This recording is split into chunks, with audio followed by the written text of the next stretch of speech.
Jelajahi cara baru mendapatkan informasi. Download Metro TV Extend sekarang. Partai Kebangkitan Bangsa yang dikomandoi oleh Muhaimin Iskandar belakangan semakin terbuka untuk mempertimbangkan pindah haluan alias tak lagi bersama poros Prabowo Subianto.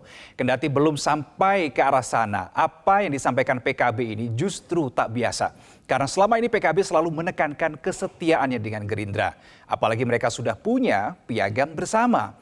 Benarkah posisi PKB ini dipengaruhi oleh manuver PAN yang belakangan gencar kasak-kusuk menduetkan Prabowo Erick Thohir? Kita akan mengulasnya bersama Wasekjen PKB Saiful Huda, Wakil Ketua Umum PAN Yandri Susanto, dan Direktur Eksekutif Parameter Politik Adi Prayitno. Selamat malam, Mas Huda, Bang Yandri, dan Mas Adi Pray. Malam. Selamat malam, Mas Reno. Baik, selamat malam. Terima kasih sudah bergabung sama kami di Prime Time. Saya mungkin ke Mas Huda terlebih dahulu ya. Kalau tadi saya mendengar pernyataan Gus Imin ketika setelah bertemu selama 2 jam dengan Puan Maharani, tadi menyinggung tadi Gus Imin soal titik temu baru dengan PDIP kalau ada akan ngomong sama Pak Prabowo. Nah, titik temu baru ini kondisi yang gimana ya? Mas Huda, bisa dijelaskan? Ya titik barunya kan kalau belum. Jadi tadi Gus Imin menjamu Mbak Puan, kan udah lama agenda ini. Mbak Puan bikin makan kikil Jombang. Kebetulan tadi malam Ketua Umum acara hall di Pesantren Ploso, pagi harinya beli kikil di Jombang, dibawa terbang ke Jakarta, siang hari tadi ketemu Mbak Puan. Itu sih menu utamanya makan kikil. Yang kedua, tambahan menunya Mbak Puan menyampaikan bahwa Gus Imin masuk kandidasi Wapres dari 5 yang disebutkan, yang sebelumnya 10. Itu aja. Yang ketiga, menu menyangkut soal rencana pertemuan Gus Imin dengan Ibu Megawati. Tapi sekali lagi, itu semuanya masih dalam kerangka PKB solid, PKB masih kerja keras bersama dengan Gerindra. Jadi opini menyangkut soal PKB sudah tergoda, kira-kira belum. Dan posisinya PKB terus menyolidkan kontrak politik yang sudah ditandatangani antara PKB dengan Gerindra. Masih belum tergoda, Mas Huda, meskipun tawaran yang disampaikan oleh PDI Perjuangan sebetulnya menggoda juga ini. Cawapres untuk Ganjar Pranowo. Salah satu kandidat meskipun ya. Ya belum sih, karena kami dengan Gerindra ini kan sama-sama butuh.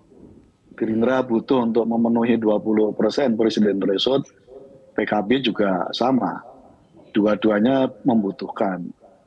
Baik pada konteks pemenuhan 20% presiden threshold maupun pada yang lain. Saya menyebutnya Pak Prabowo dengan Gus Imin itu dui tunggal. Jadi sama-sama melengkapi. 2 periode Pilpres, 2 putaran Pilpres Gus Imin, mohon maaf Pak Prabowo kalah, kan kalahnya ada di Jawa Timur dan Jawa Tengah. Dan Jawa Timur, Jawa Tengah adalah adres Gus Imin, adresnya PKB, karena lumbung suara PKB cukup kuat di Jawa Timur dan Jawa Tengah.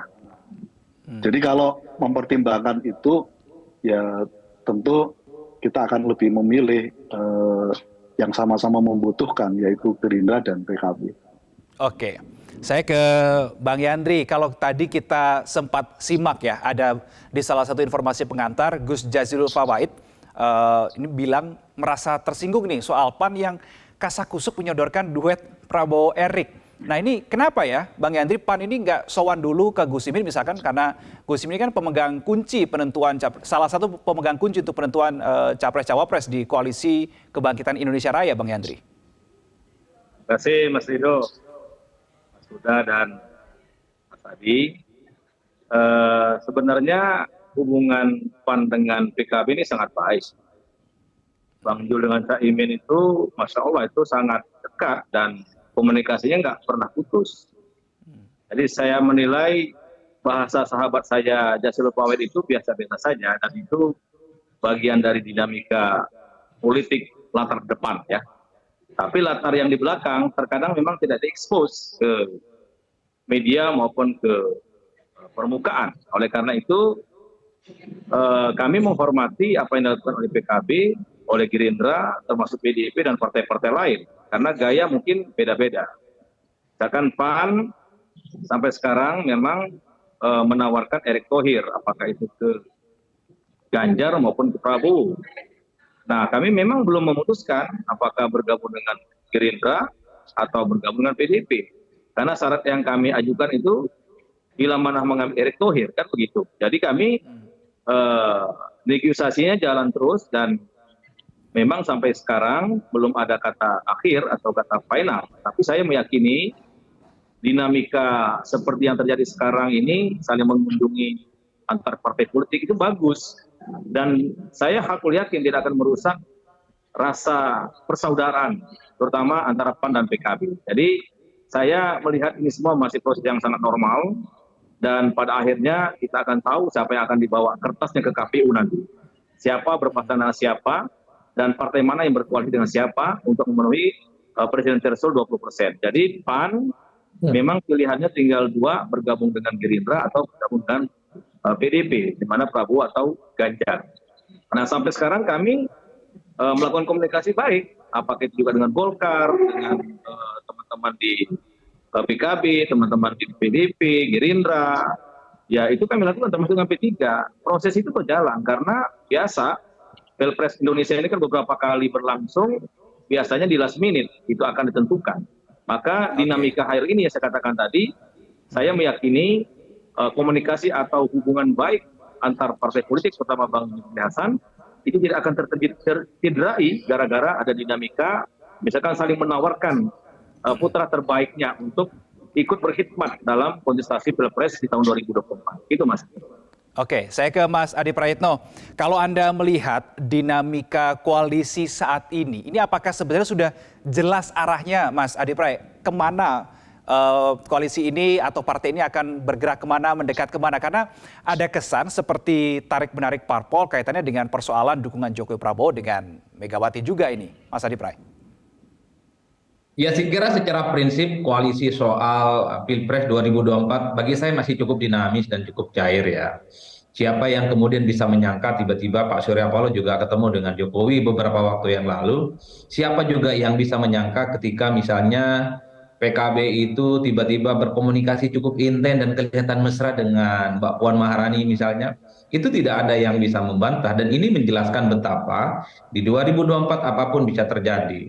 Dalam konteks poros yang dibangun oleh Gerindra dan PKB misalnya, tidak ada jaminan PKB itu iman politiknya terus dengan Prabowo Subianto. Kalau Cak Imin tidak dipinang sebagai wakilnya di 2024, saya ingat persis beberapa waktu yang lalu, sejumlah elit PKB itu mengultimatum akan mencabut dukungan politiknya kepada Prabowo Subianto ketika Prabowo dikait-kaitkan soal kemungkinannya berpasangan dengan Ganjar. Caimin kayaknya saat itu ngomong kalau begitu kata Caimin ya hubungan dengan Gerindra bisa wassalam. Itu artinya apa? Bagi PKB siapapun yang berminat berkoalisi harus menjadikan Caimin sebagai cawapres di 2024. Nah ini yang saya kira membuat kenapa hubungan dengan PAN belakangan relatif agak cukup dalam tanda kutip memanas misalnya agak dikit dinamis. Karena satu hal ketika PAN misalnya ditawari untuk berkoalisi dengan Gerindra, syarat PAN cuma satu, harus menyertakan Erick Thohir sebagai wakil. Ini kan rumit. Satu sisi, Gerindra dan PKB itu membutuhkan tambahan amunisi dari partai politik lain untuk menjadi bagian dari kekuatan politik. Tapi kalau yang diajak itu PAN, syaratnya cuma satu, ada Erick Thohir di situ. Dalam konteks Erick Thohir, saya kira bukan hanya PAN yang selalu mengendorse dan memberikan asupan politik dari belakang. Tapi ini tidak terlepas dari kemesraan-kemesraan yang ditunjukkan. Bagaimana Erick Thohir secara personal dengan Prabowo menunjukkan kemesraan ini di publik secara terbuka. Bahkan kalau mau jujur, itu ada peran Jokowi di dalamnya. Kan yang mempertemukan Prabowo Subianto dengan Erick, ada kemudian Jokowi, itu kan Jokowi. Ini yang kemudian dikait-kaitkan soal kemungkinan apakah Prabowo itu mendapatkan dukungan politik untuk berdampingan dengan Erick Thohir di 2024. Ujung-ujungnya bagi saya ini sangat tergantung Prabowo, tinggal pilih mau dengan PKB atau dengan Erick, tentu dengan konsekuensi masing-masing. Kalau dengan Erick maka sangat mungkin PKB itu iman politiknya meleleh dengan tawarannya Puan Maharani. Tapi pada saat yang bersamaan kalau Pak Prabowo, Gerindra ingin terus bersama dengan PKB, ya pastinya PAN mencoba untuk mencari kongsi politik yang lain, mengamankan Erick Thohir untuk bisa maju di 2024. Apalagi Erick juga bagian dari 5 nama yang disebutkan oleh PDIP seperti untuk bisa berdampingan dengan Ganjar. Seperti halnya Gus Muhaimin, bukan hanya di Prabowo loh. Kalau nggak diterima bukan tidak mungkin ada di Ganjar Pranowo. Berarti celah untuk PKB lepas dari Gerindra yang terbuka itu bukan hanya panggung depan saja menurut Anda, Mas Adi Pray, tapi juga merupakan bagian dari panggung belakang, karena tadi Anda berbekal data juga yang dikatakan oleh Gus Muhaimin beberapa waktu lalu. Saya akan tanyakan ke Mas Huda soal bagaimana tanggapannya tadi dibilang Bang Yandri komunikasinya baik-baik saja kok. Apalagi yang soal membahas Erick Thohir untuk menjadi pendamping Prabowo kepada PKB, komunikasinya baik-baik saja. Betulkah itu, Mas Huda? Nanti kita akan bahas ya. Usai jeda, tetap bersama kami di Prime Time News, pemirsa. Cara mudah mendapatkan informasi dengan satu sentuhan jari. Download Metro TV Extend.